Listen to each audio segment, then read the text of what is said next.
Okay, recording.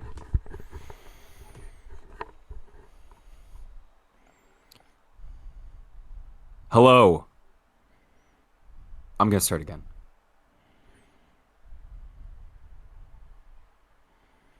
I'm gonna start again. Hello and welcome to the final Pacific Perspectives podcast episode of the 2024-2025 NHL season.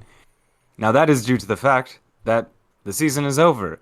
Xavier, do you want to tell them all how it ended? Do you want to tell them what happened last night? I actually don't.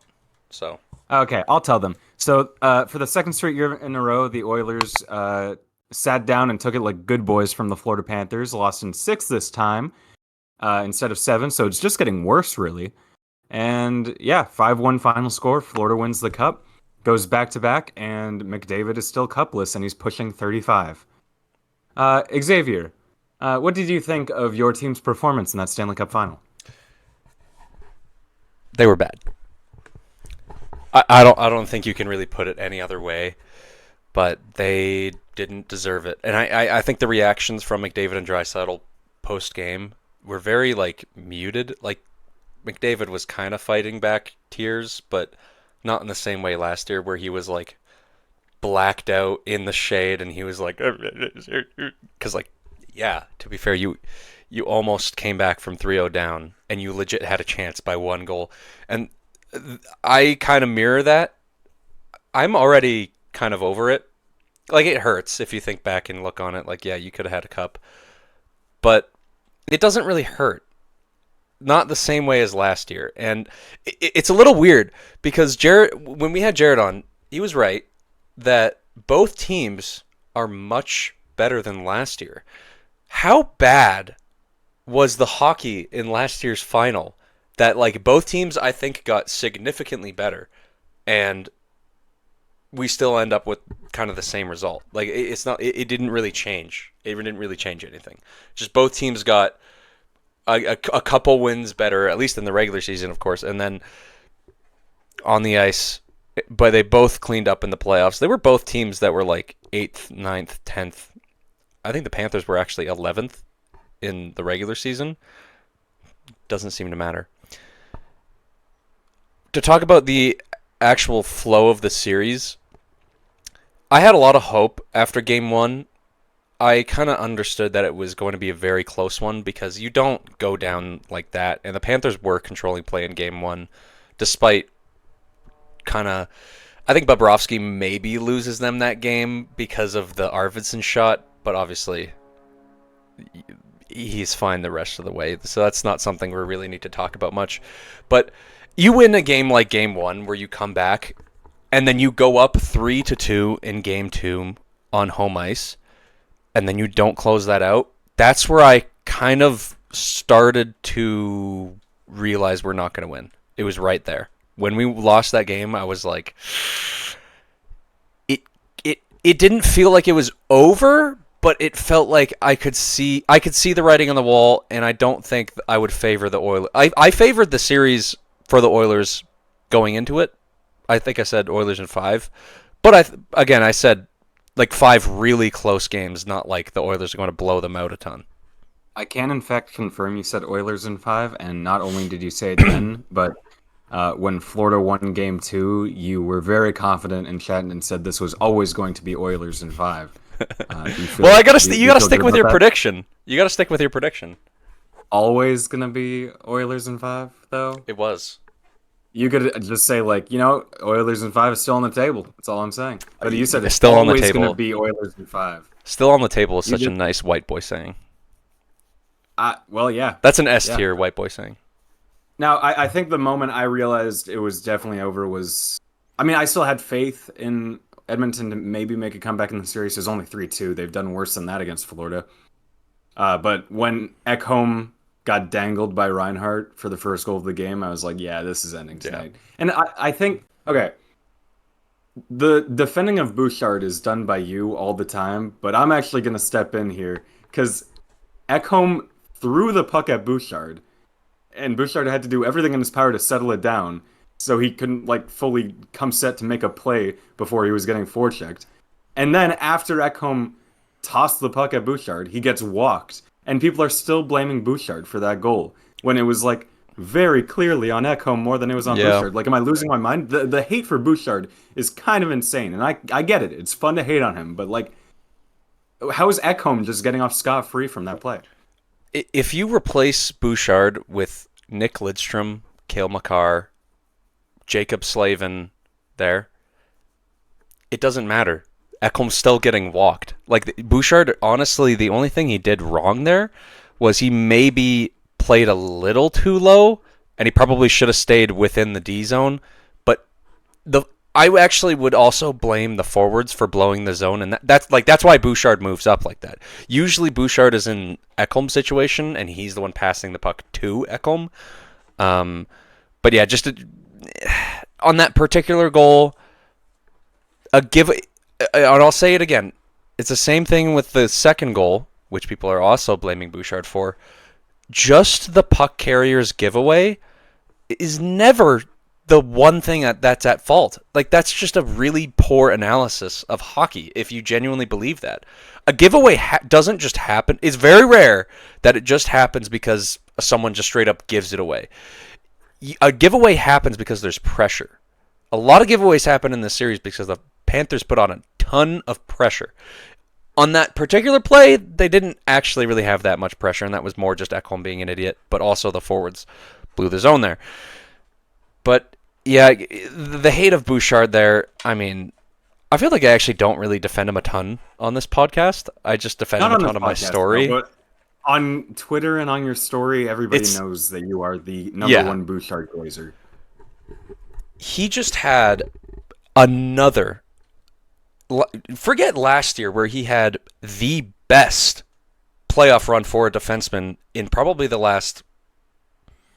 I don't even want to say how many years, but one of the best of all time. He had another amazing playoff run.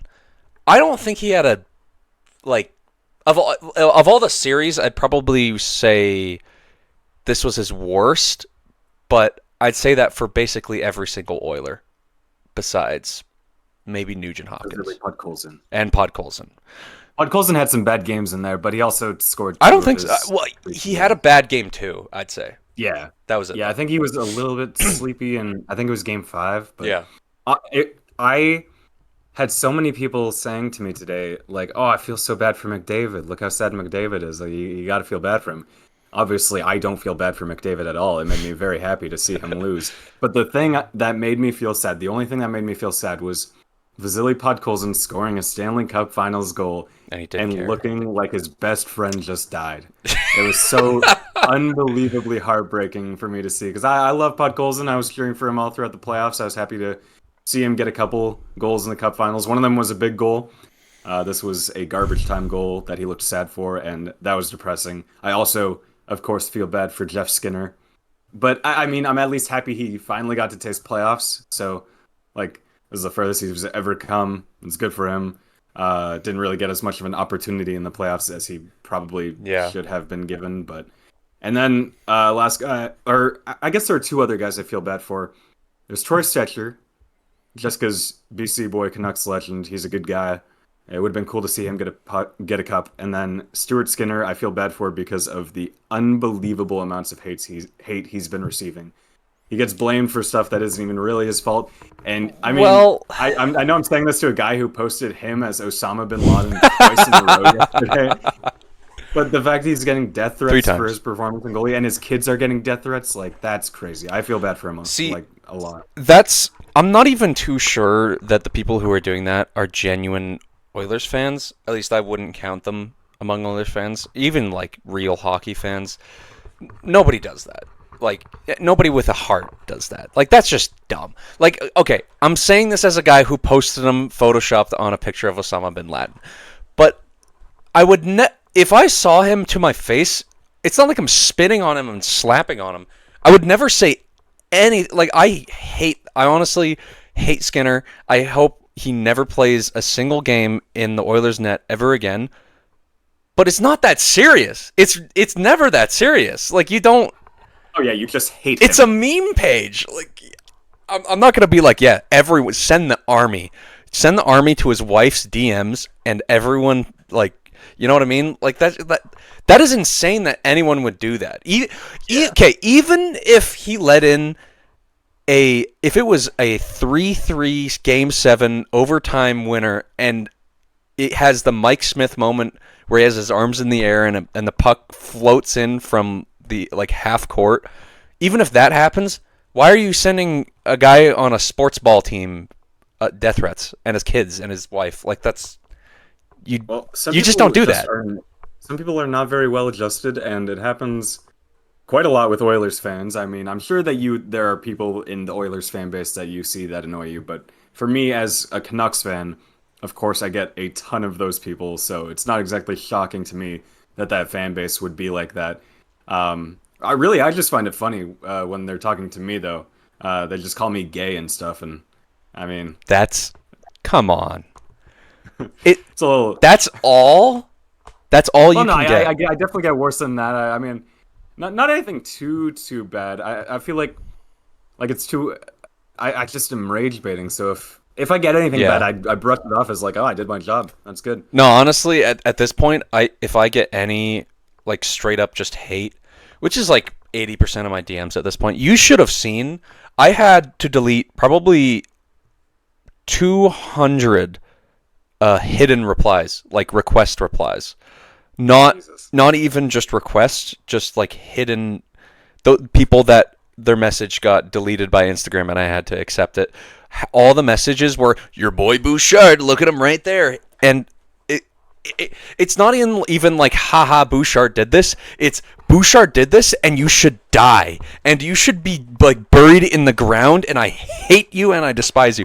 I'm telling you right now, I'm going to look at my messages from under some of the posts I did. Okay, this isn't the message I was looking for, but someone commented, I'm going to head downtown and take out my anger on the homeless. What the fuck?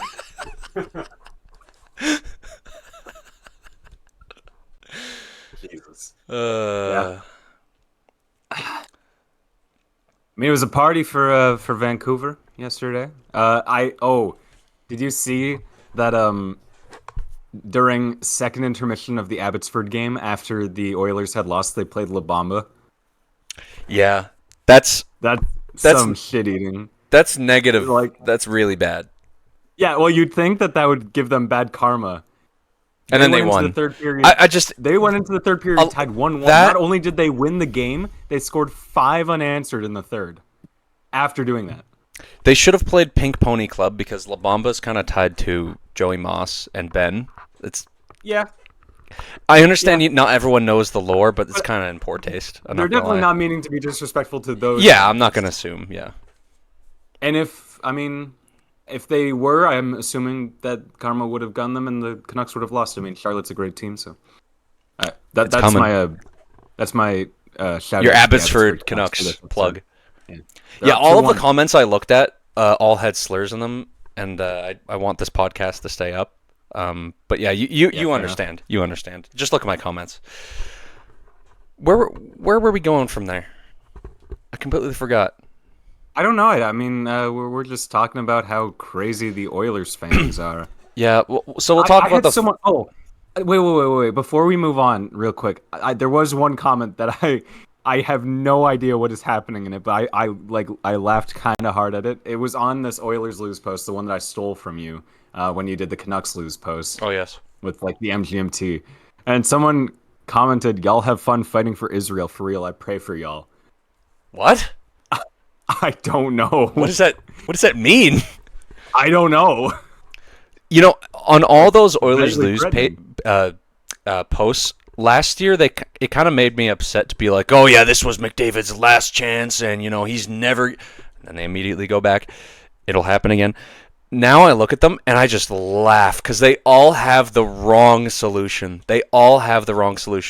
One of them was like, dude, they need to sign Pickard to like a 5x5. This guy is the key in net. If Pickard was in, they would have won. I can't believe Knoblauch didn't put him back in.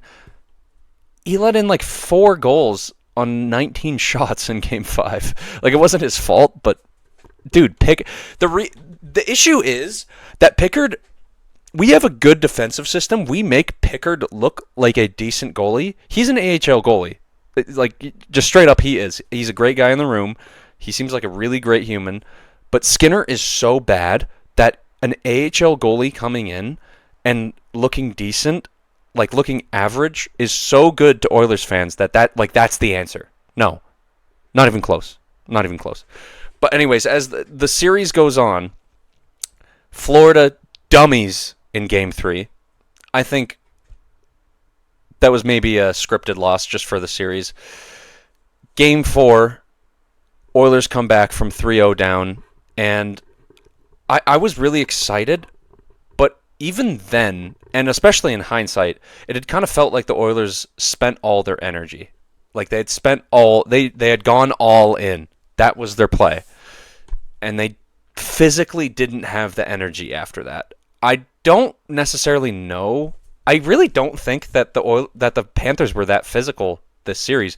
Like, they were the more physical team, and that's what they're known for. But they were not making massive hits. They weren't making a ton of hits along the boards, like not as much as last year. I don't think that is why they would get worn down. Somehow, I feel like all the rest and the travel, both teams had to deal with that, but especially for the Oilers going south so many times in all of their series, that can really hurt a team. And they were already super banged up going into it. I mean, I had them losing to Vegas in 6. I didn't think they could even make the finals. And up until that finals run, that is the best rendition of the Oilers I have ever seen. And they were still banged up through that run. I feel like if Edmonton had won, they would owe Jim Hiller a ring for the coach's challenge in Game 3 of the first round. Because you were talking about Vegas, and it made me think of the rest of the playoffs. They could have so easily been out in the first round if Jim Hiller just didn't do that challenge. But then he did, and then they won 4 in a row. And then they destroyed Vegas. They destroyed Dallas. For that particular one, I think more of the Byfield clear in Game 4. Because I think the Oilers were easily winning that game once they had tied it. It wouldn't even... I think they easily would have, at the worst, won it in OT. And then it's 2-1, and then Byfield clears it, and then it's a 3-1 LA lead.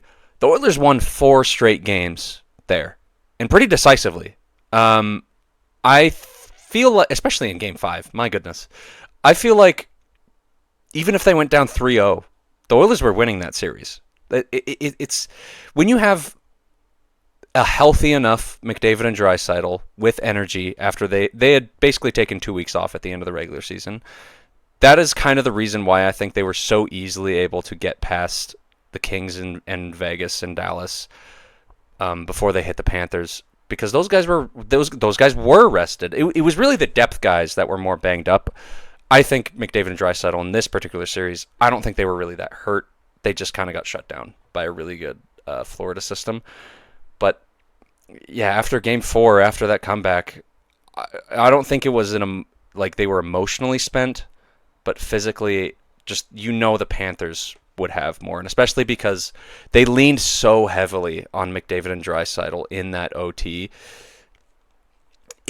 When you give guys constantly 30 minutes of ice time, that will wear on you. The Panthers don't have to do that besides Barkov. Maybe Reinhart some days. And Barkov was pretty bad as well, so that kind of holds up. Yeah, but I mean, you definitely expect more out of McDavid. I mean, yeah. When you look back, what is one goal throughout all of the Stanley Cup Finals going to look like for his legacy? I don't think that particularly matters, because he's... I think it well, the thing is, people are just drawing the line at what they are impressed by with McDavid now. I absolutely guarantee you, if he won a cup, suddenly it would be, well, he's only got 1. If he won 2, maybe it would stop then. I imagine for a lot of people it would stop after he got 1. But it was, he can't even make the playoffs. He can't even get out of the first round. He can't even make the finals. I understand they have one more mountain to climb, and it's by far the most important one. Making the finals is important, and I think it is a genuine achievement, but That's like 1/100th of the joy of winning the cup.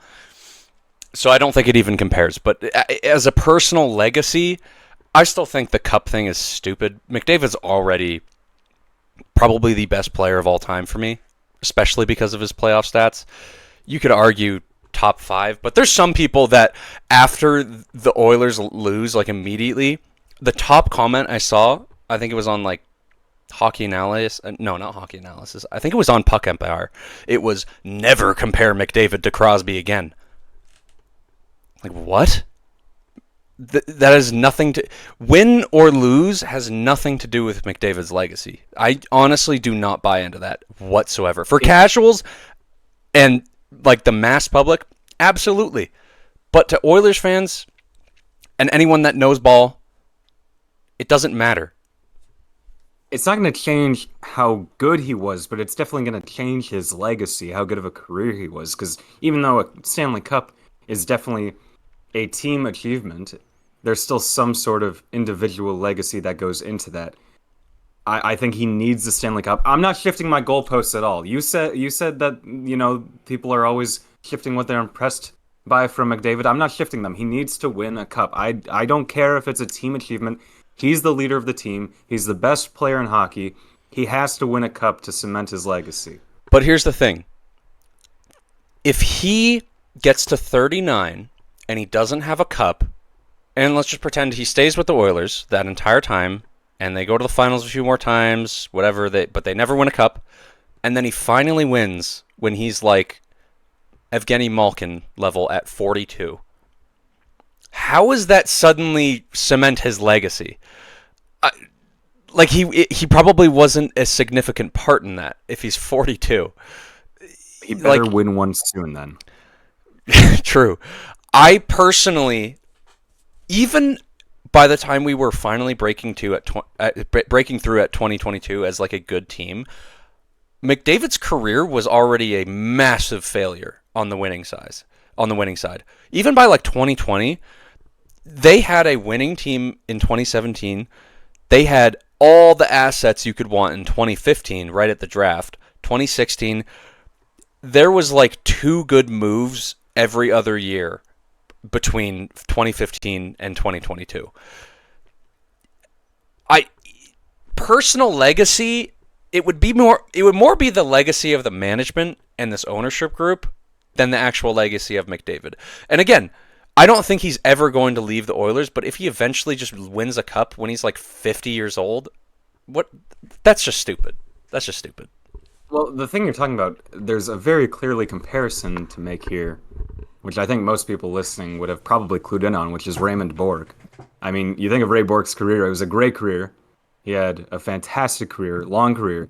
Didn't win a cup until his 22nd season with the Avalanche when he was very old. But that cup definitely mattered to his legacy. I mean, when you think of Ray Bourque, you think of that call, you think of him hoisting the cup. Yeah. And for Connor McDavid, if he has one of the best careers ever, he gets 2,000 career points, he gets these Olympic gold medals, he has all the accolades except for a Calder Trophy, but that doesn't matter, and a Stanley Cup. Do you think that Connor McDavid himself is going to look back satisfied with his career? Or do you think he's going to be on my side and think he needed that Stanley Cup? I don't think he would look back and be satisfied with his career if he had like 3 cups. I think he is a type of guy that would, like, if he doesn't win, he is pissed. He is pissed. He didn't show it really. In the interviews, but it's just a different breed. For me, and Bourque was really good in that run. Like, he deserved that cup. Yeah. But it's not like we're talking about a guy who is only a point per game in the playoffs. He has literally the best finals point per game ever. And I understand it's a kind of a small sample size, only 2 finals, like whatever. He is one of the best, I think the best modern, like, era adjusted points per game in the playoffs. Farming against LA, I'm not. Yeah, farming against LA, who is one of the best defensive teams in.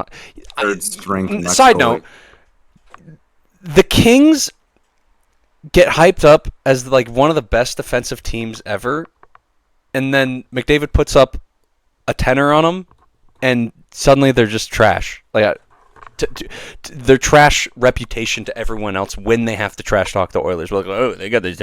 No, terrible. Go back Terrible. to your point. That Nobody was a cares very about the weird Kings right side now. note. Another side note. Oh, Apparently, the Oilers' depth was super good through this entire run, and I understand it did. I don't think it was terrible against Florida. I think they split the scoring chances. They lost the goals by like a few.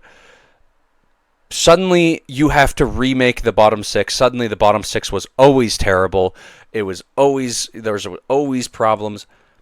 It's kind of like that scene at the end of Moneyball where they got that far. They had the winning streak, but they lost in the ALCS, and you can hear the radio talking about, well, from the start they were just flawed. I really think people are just grasping at straws.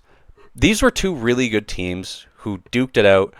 Panthers came out on top, kind of won the battle of exhaustion, and people are just looking for reasons for why this happened, besides the very obvious reason. I want to go back to your point about how McDavid could look at, have 3 Stanley Cups and still not be satisfied. And that might be true.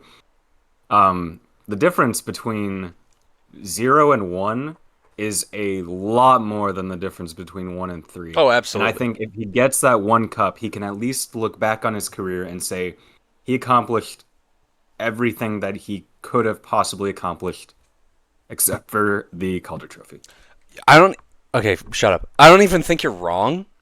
I just think it's dumb. I just think that's a really dumb thing we do as sports fans. That you have to have a chip, otherwise you are you had a bad legacy. That's not the case. His legacy is going to be great, but he needs that as a cherry on top. He needs to have a championship. He needs to be a winner. And I mean, it's not his fault.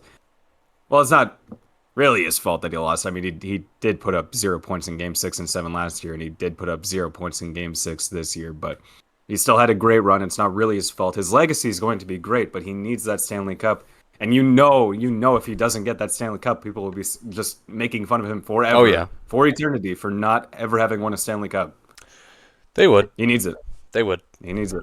I understand. I hope that he wins it with Toronto. Maybe when he's 50. Maybe when he does the Yager. Like after he wins, he'll be going around. So now that we talked about the series, well, actually, you know what? I just want to say a little word on the Panthers.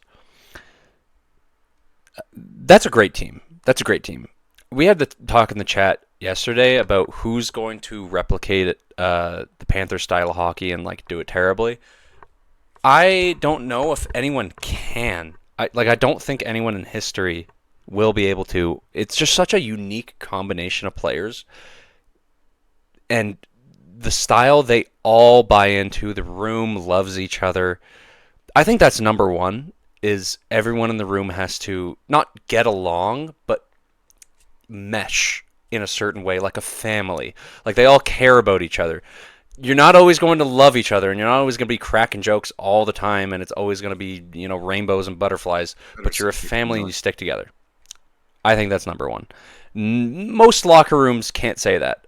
A lot of the good teams, they can say that. I know particularly for the Oilers, that's kind of why I have a lot of hope for them, because they clearly love each other like a family, just like that. But the Panthers, this is a historic run we're on. 3 straight finals, and a lot of their top players have been injured besides last year, a lot of their players have been injured for a lot of this. It's a full team game.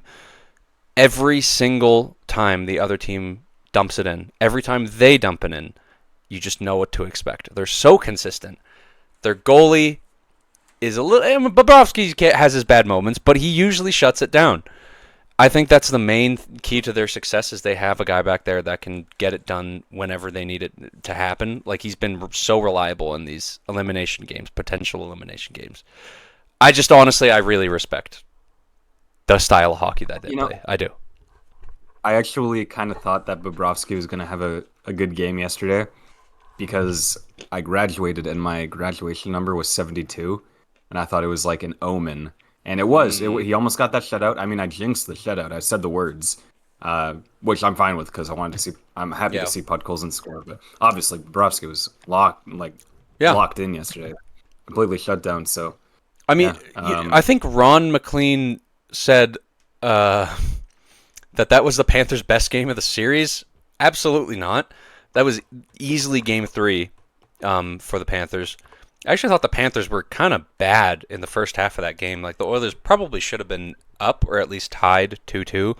But again, Bobrovsky, it's a difference between a goalie playing like $10 million, what he's paid, and a goalie playing like $2.7 million, which is what Skinner has paid. Again, with all this, I don't want to blame Skinner. But if you aren't saying that he is the problem, if you aren't saying that the number one problem they need to do, they need to shake up the defense, they need new top 6 forward, they need different bottom 6. You can say whatever you want about that after they get a legit goalie. Nothing else even matters when you compare it to that. If you flip the goalies in these 2 series that we played against Florida, Bobrovsky in net for the Oilers, Skinner in net for Florida, and Florida would never do that because they're too smart with management. Is this Oilers in 5 both times? I think you could argue it. no. What the fuck is wrong with you? I would say so. It's been that crazy. You're just stuck on that Oilers in 5 thing. That even in these hypotheticals, you're still Even in the Oilers in 5. Still Oilers in 5, even in these hypotheticals after they've lost. The Sportsnet panel talked about it, and you could easily see it on the ice. They just looked defeated.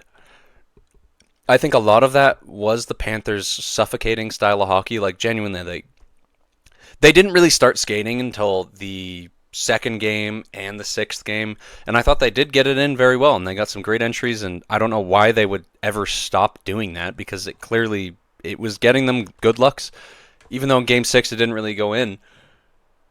You know, I don't know. I just feel like the team gets absolutely defeated by how awful the goaltending is. It's hard to say, like, okay, yeah, they only scored 1 goal, or, Skinner let in this many, and the shots looked kind of bad. When you let in that many, not bad goals, but you just constantly get sunk at the worst moments. You constantly let in the first goal. It's really hard. It's really hard. Due to the past year of you making fun of Canucks fans for wondering what Game 7 would be like if they had Demko or Besser, you're not allowed to speak on this point. But I am. I really do wonder what that series looks like with Zach Hyman in the lineup and healthy. Because he's a great player. I mean, Corey Perry filled in his role very well. Probably to the best ability that we could have seen Corey Perry fill in that role, but still, you'd rather have both of them in the lineup. And Hyman's a big guy. If he were healthy, he could definitely take some of the stress off from the Panthers because he's a big guy. He can bully his way around. He can win those net front battles. So I do really wonder what that series looks like if Zach Hyman's in the lineup. Maybe Edmonton loses in 7 again. Maybe that's what we get. I'd say probably, yeah, I'd agree with that. I don't, but I mean, you can never say, like, for sure, just you can't just add them to the aggregate and say, okay, yeah, it would end in 7, or it would end in a closer game 6. Like that's not how sports work. But I do think Perry was pretty bad in that series. I actually do. I really didn't like him in that series, I gotta say. I feel like he scored and he's 40-ish. He scored. I feel like 2 goals. I feel like he did what he could have, and he was noticeable at least. I mean, they would put him out there with Dry and McDavid, and he could have done more. But what are we really expecting from Corey Perry at that age? Yeah, well, no, I'm not blaming him. I think he's fine. If you had Hyman there instead, how many of the chances or the moments that he just kind of straight up doesn't do the right play, or if he gets knocked off the puck? If Hyman's there instead, I think it could work. I know what you mean. I understand how the Canucks fans feel. Okay, but the issue is that Demko was injured, and Besser isn't good. So Besser was a well, okay. Besser last year was tied for our lead in playoff scoring, and I don't he think he was had the particularly good threshold against the finish. Oilers, though, to be honest. At least not in the Well, later half of that series. he had one of the very clutch assists, which was immediately ruined by Evan Bouchard a couple Hmm. seconds later. But like having him for that game would have been big. I mean, we had to play some very random people on our bottom. We had Podkolzin in our lineup for all that stuff. I mean, and having Demko throughout the playoffs instead of our third stringer, and respect to Shelovs, I mean, he did his best, but he wasn't good in that Edmonton series. They figured him out. Especially respect to Artur Shelovs right now for what he's doing in the Calder Cup playoffs. I mean, Jesus Christ. Bringing home the right But cup, the only cup that matters. if we were fully healthy, you can see how Canucks fans would wonder. It's about wondering, not saying like, "Oh, we demolished them." It's wondering what could possibly have happened, and it's wondering what could have happened if Zach Yeah, Hyman were in that lineup. I can understand that. I can understand that. I but again, that's why I wouldn't say that. Oh, what if the Hyman was in like that? I'm not going to lose sleep over that because they lost pretty definitively. I don't think on paper Hyman would have made enough of a difference where we could even push it to game 7, to be honest. Maybe he changes like the energy in the room somehow and the Oilers sweep the Panthers. Like that's I what I'm mean, talking about. Like I don't but he's probably not changing the specific games that were 6-1 and and 5-1, but in as the a same whole, like, way, in the same way, in that game 7 against the Canucks, I understand it ended 3-2, but the Oilers were not losing that game. I don't care if Besser or Demko is in. They were not losing that game.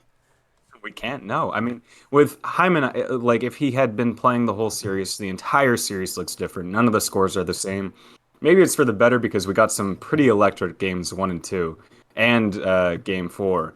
So for the outside hockey fan, maybe it's better. But the whole series is different if I Hyman played that whole series. So another we don't really know what could happen. yeah. Another Maybe they lose. side Maybe note. Edmonton loses in 4 Yeah, if Hyman's exactly. in. Like butterfly effect, who But knows? still, it's just fun to. It's interesting to wonder because that's a good player Yeah. who was missing. Yeah, he'll be there. He'll be helping us next year. He's really showing no signs of aging. I don't know. This is a completely separate injury from anything he's ever had. He had some knee issues before, and that was kind of the concern to signing him to a long contract now. He's still got, I believe this will be his 5th year, I think. Yeah. So he's got a few more years left. Obviously, the length of that contract is fine. I I don't know. I don't know. I So I have the $1 million question for you now. okay. Will the Oilers make it 3 straight Cup Finals appearances? I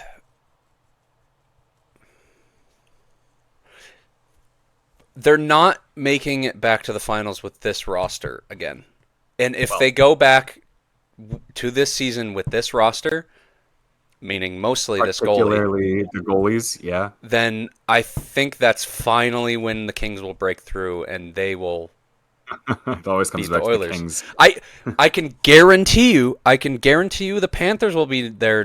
Okay, barring I major mean, injuries, I think the Panthers yeah. are there next season.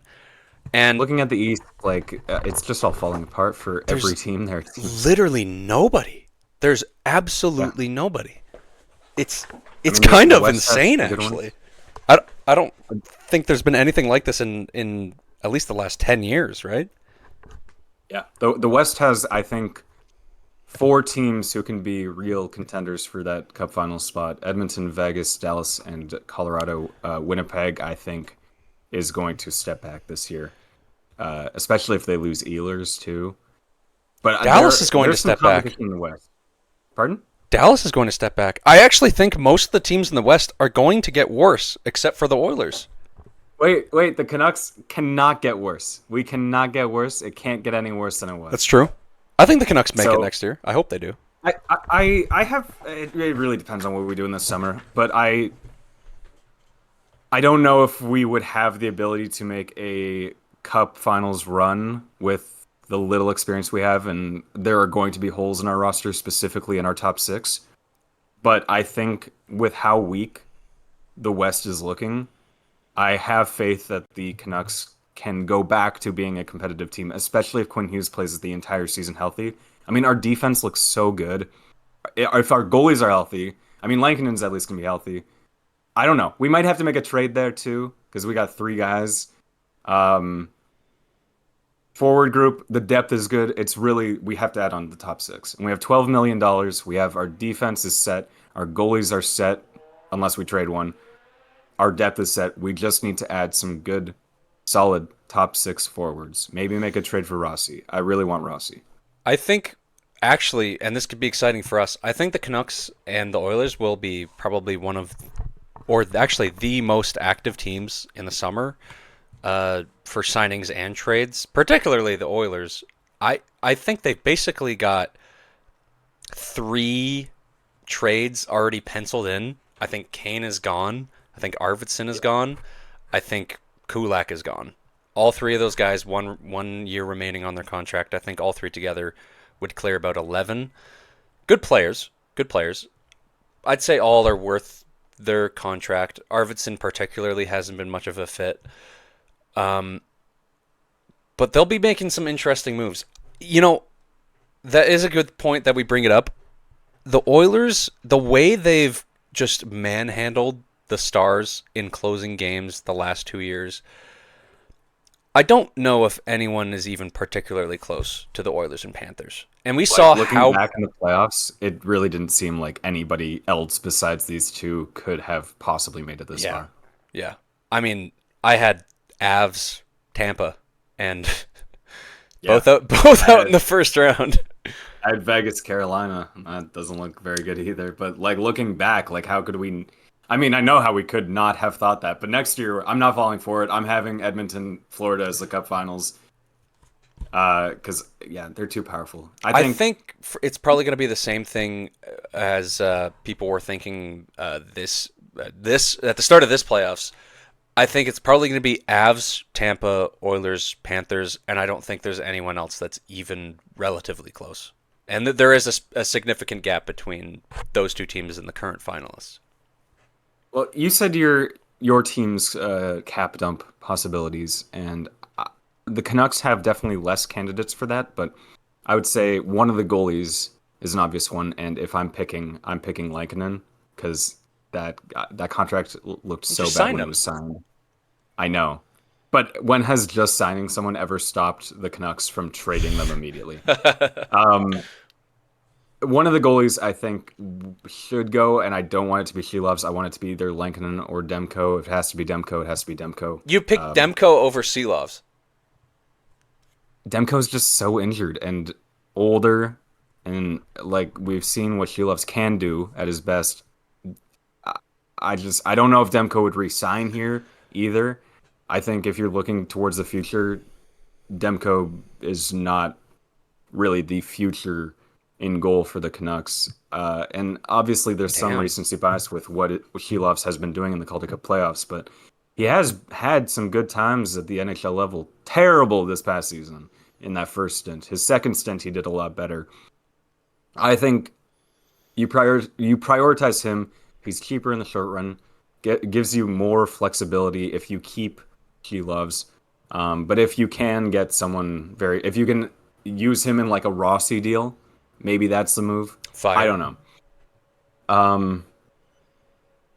There's a Frank Saravalli tweet. NHL plans to continue to examine the Oilers' usage of LTIR salary cap relief for forward Evander Kane.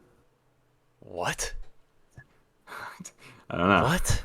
Dude, we the just NHL lost. may require more information to satisfy itself that the Oilers complied with the CBA. Oh, come on. Dude, Vegas does... That never happened once with Vegas or Tampa. Kucherov played 0 games and then came back and had a Conn Smythe run.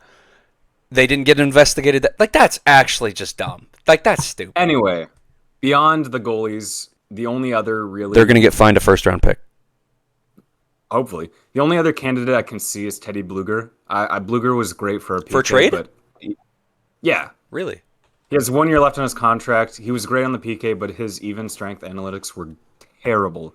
And when you look at our center depth, we want to have well, there's the Elias Pettersson situation, but I think he's saying we want to have Elias Pettersson as our 1C, Philip Hedl as our 3C, and I think Atu Ratu can be our 4C.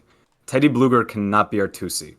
So I think if you want to move money from skaters, Teddy Bluger's the most obvious candidate for sure. You're not trading any of the defensemen, unless it's a younger guy, but that's not for cap relief at all. You're not trading any of the guys who have bigger contracts on defense. Well, maybe Quinn Hughes next offseason, but not as a cap dump. I mean, Hughes, Hronik, Pettersson, Myers, Forbert, and then the young guy. That's good. You keep it like that. On forward, I think Bluger is the most obvious guy to go. That would free up. I think he has 1.8 million on his contract, and that's still a good amount. I mean, we're looking pretty decent in terms of money right now.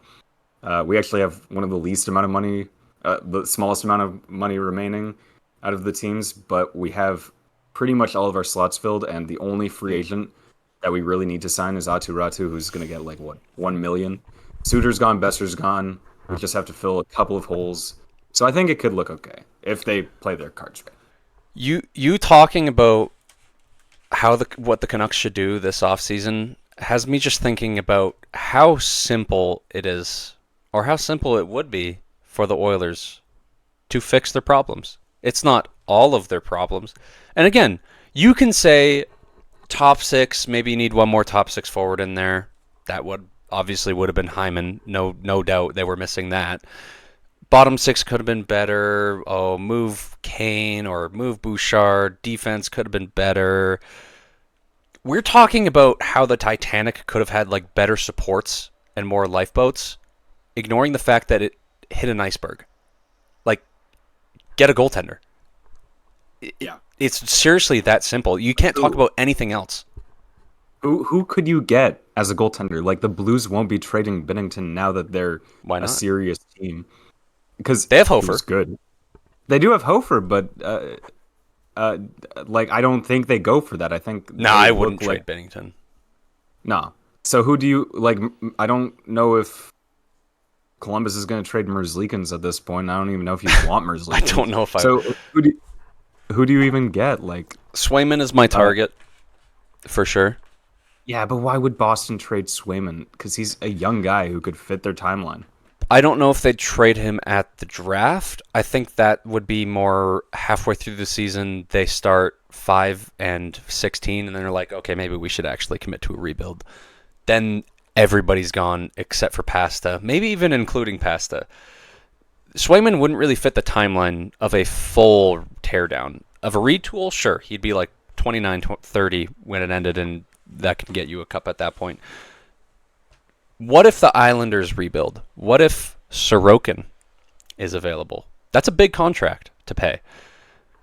And I think I don't know. I feel like for a first, some prospects, some players, I think you can get it done. What do you have to offer? I mean, can I read out who your options in free agency would be?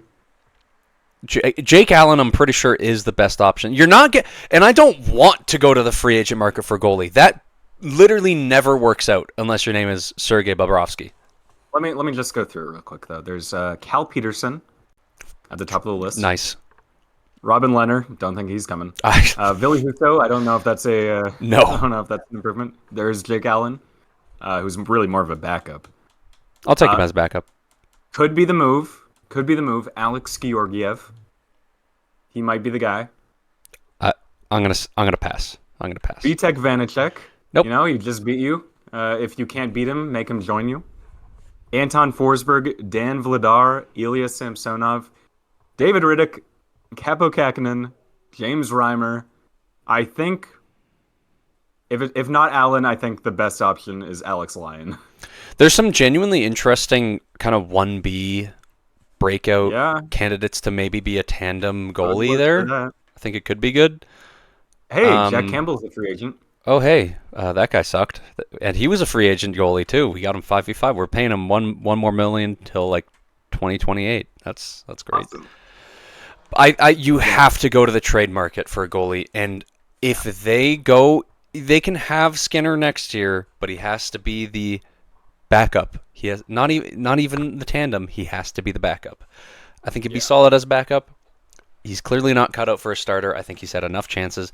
I seriously saw people after this saying, "Oh yeah, Skinner, like he's a young goalie, and he's 26. He's not young. That's sort of. He's not got any. He's exact potential now." Oh my, I crashed out so much my camera turned off. Okay, he is exact potential now. He has basically no more growing to do. What? Like, that's such a cop-out. People don't... I guarantee you, people are going to have a very rude awakening when the Oilers go out and get even one of those, like, free agent goalies that you talk about. Like, an average tandem goalie. And then they're just, like... They get average goaltending, and they're like, wow, we're, like, winning games where we're outshooting the team 40-20. Like, wow, we're winning games where we should be winning, and we're not getting... like 6 goals in the back of our net off of 10 shots. Like, wow. A lot of Oilers fans, I don't think they've been alive for good goaltending.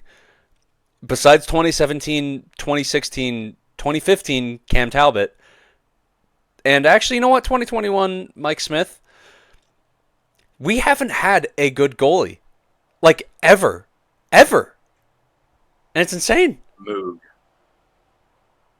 Well, yeah, that's the 80s and the 90s. Whatever. That's in this generation, the Oilers have never, particularly with the Cam Talbot and the Mike Smith seasons, those were kind of one-offs. They have never gone out and gotten a good goalie besides Cam Talbot. For one game. Yeah, exactly. Yeah, I mean, it's very obvious what the glaring hole on the Oilers is. It's very obvious what the glaring hole on the Canucks is, and we have some time to figure it out. I mean, I guess we have 2 weeks until our next episode. Some trades are probably going to happen before then. Obviously, a lot of free agent signings. I think we wrap there. I think we've been going for a while, and I kind of want to go for a run while it's still light out, and I'm not going to get stabbed. And I want to eat. So we'll call it there. We'll be back to cover July 1st, but on like July 3rd or something. And also we'll talk about the draft then, I think. Yeah. Unless we feel like we want to. I don't think any of our teams care about the draft. Is the issue. I mean, I have 15th overall. The Canucks have 15th overall. Yeah, and the 2025 draft. It could be traded. That might, like, 15th overall, plus one of our good young defensemen, plus, Bluger and a goalie. For Stuart Skinner. And, give me William Nylander. All right, he's drunk. He's been drinking on the pod. All right, that'll do it. Episode. It doesn't matter. It really doesn't. Goodbye. Oh, that was just the whole sign off? Yep. Okay.